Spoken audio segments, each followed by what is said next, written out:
Hey everyone, Cody Hayes here, and I'd like to welcome you to part 4 as we look at the first portion of Judaism. And this is where we left off. We left off with Jews, Christians, and the use of numbers. And I mentioned how this is a culture that uses numbers that often has more of a symbolic meaning than a literal meaning. I mean, sometimes the numbers are meant to be taken literally, but other times they are just meant as a more symbolic reference, for a significant amount of time. Like, the last one here, these 40 days of Lent. If you actually add up the days of Lent from Ash Wednesday to Holy Thursday, they're not 40 days. They're a significant amount of time, but they're not 40 days. Or, to use the ascension of Jesus took place 40 days after the resurrection there in the book of Acts. Now, of course, this is talking about something within the realm of faith, but still it relates with the culture. It's not like the disciples of Jesus were counting the days, after the resurrection took place, or, when they first saw him, or more specifically, when they first saw him, to when he ascends back to heaven. They weren't literally counting the days. They weren't thinking about this. And so when they were asked, later on, well, how long was Jesus around? They'd say, 40, and the culture knew what they were talking about. A significant amount of time. In textual studies, historical studies, this is what is known as sociocriticism, that you examine a text within the culture, the society in which it was written. Well, carrying on. Moses was 120 years old when he died.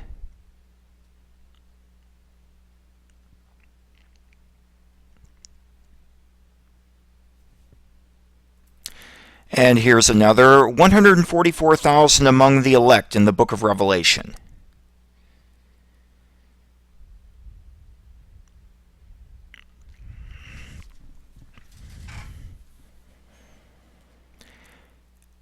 Now, the number that I was looking at here was 12. 12 is another popular number within this culture, representing the original 12 tribes of Israel. But students that are a little bit better with math than I am pointed out how 120 and 144,000 are both divisible by 40. So once again, you see the number 40 there. There are other numbers within this culture that are popular as well. 7 is a popular number. I think of, I believe it's in the Gospel of Matthew, where a person comes up to Jesus and states, if my brother sins against me, should I forgive him 7 times? Well, the 7 there wasn't meant that, once you say, I forgive you, and after you've hit 7 times, you don't have to forgive anymore. 7 was meant to mean a lot of forgiveness. And Jesus, responds back with not 7 times, but 77 times, which just emphasizes more the amount of forgiveness. So, again, within this culture, sometimes numbers are meant to be taken literally, but often at times they have a more symbolic meaning. So, moving on here, what is in a name? There's meanings behind names. What's meant by some of the names here? Well, kind of starting off, because obviously a lot of people know these characters in this part of the world, but Adam.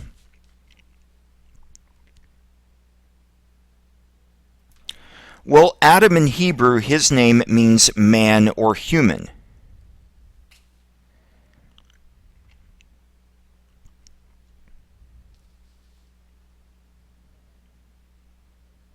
And why would that be the case? Well, he's the first man. How about Eve?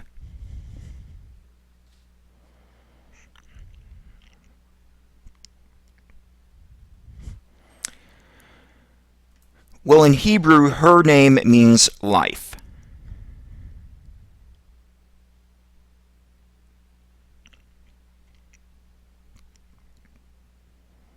And why would that be the case? Well, who is Eve? Well, She's the mother of all living things, so all life would come from her. How about Cain?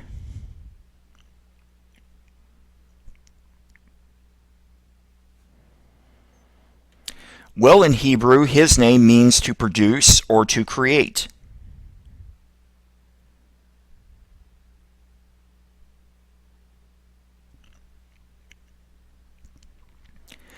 And why would that be the case? Well, who is Cain?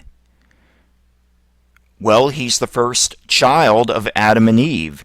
So he's the first produced person. As Eve states in the book of Genesis, I have produced the son with the help of the Lord. How about Abel?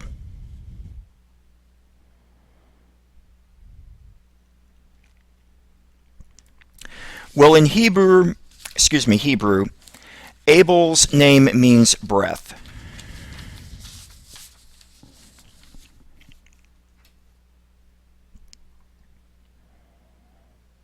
And why would that be the case? Perhaps the better question is, what happens to Abel?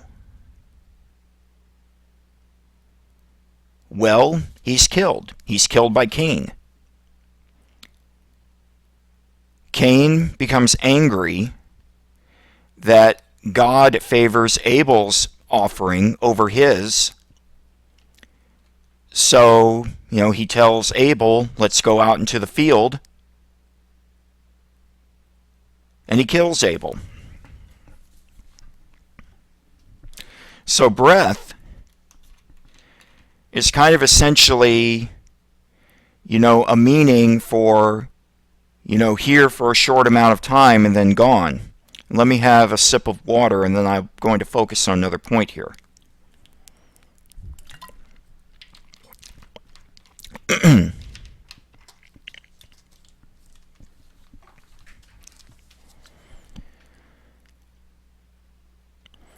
A question that frequently gets asked regarding Cain and Abel is what, or why more specifically, why did God favor what Cain or what Abel offered over Cain? And in case you're wondering, Abel offered a lamb. Cain offered fruit and grain. Well, often at times, the response that's given to that question is that what Abel offered was considered more precious, more valuable than what Cain offered. The only problem with that is that in Leviticus, where it talks about how to make offerings, there is a description of how to offer what Cain did and also how to offer what Abel did, and neither one are considered to be, superior to the other.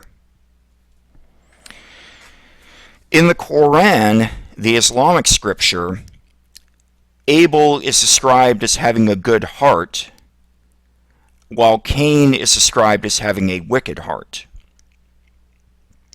However, that is absent in the Genesis account.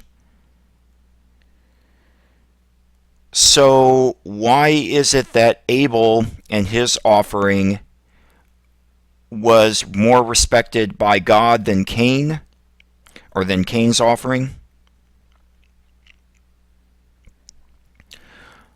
One thing that historians of the Hebrew Bible have pointed out is that God seems to have a tendency of favoring younger sons over older sons, or younger siblings over older siblings.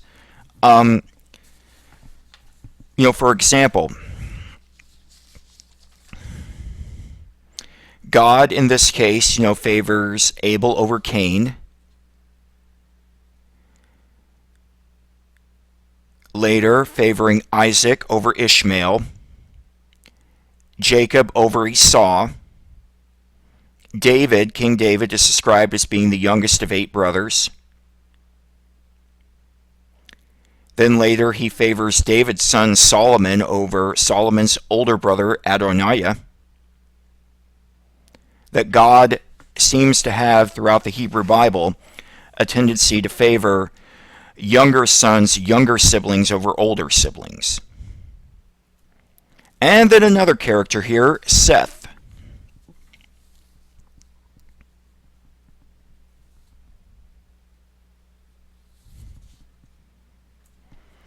Well, in Hebrew, Seth means placed or appointed. And let me have another sip of water and I'll focus on this point here.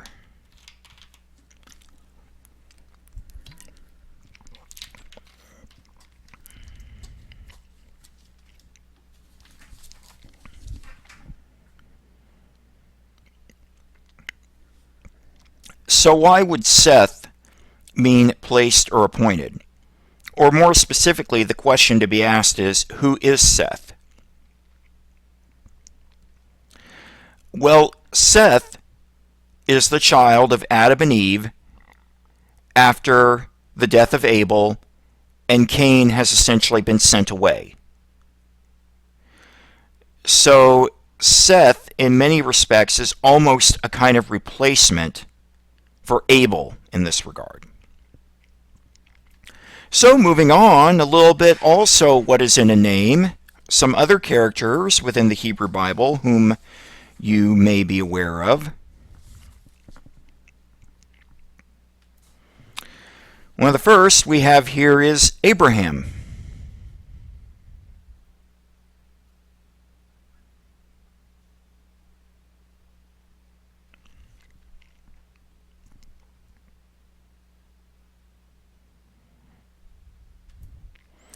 Well, Abraham in Hebrew, that name means father of many.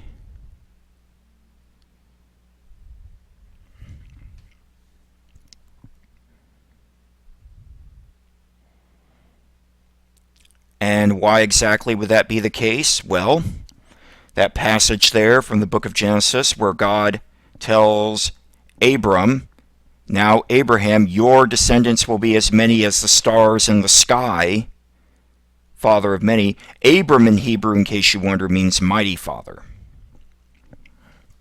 Now the next names, I'm going to put them on the screen and then I'm going to explain, them more in detail here in a moment. But you have Sarah.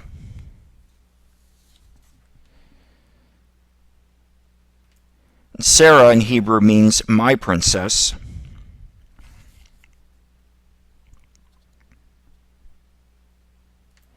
Then you have Isaac. Isaac means laughter.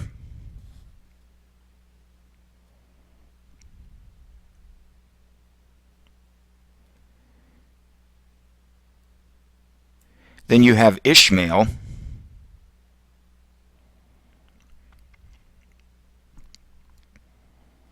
Ishmael means God has hearkened.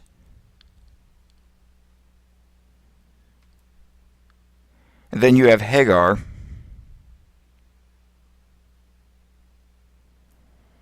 And Hagar in Hebrew means stranger.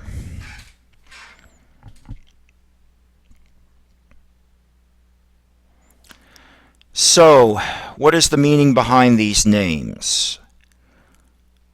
Well, time right now is giving me some restraint, so I'm going to stop right here, but then when I come back, I will explain these names in more detail, the meaning behind them, and then we will continue on forward with, again, the first portion of Judaism. So take care. I will symbolically see you then.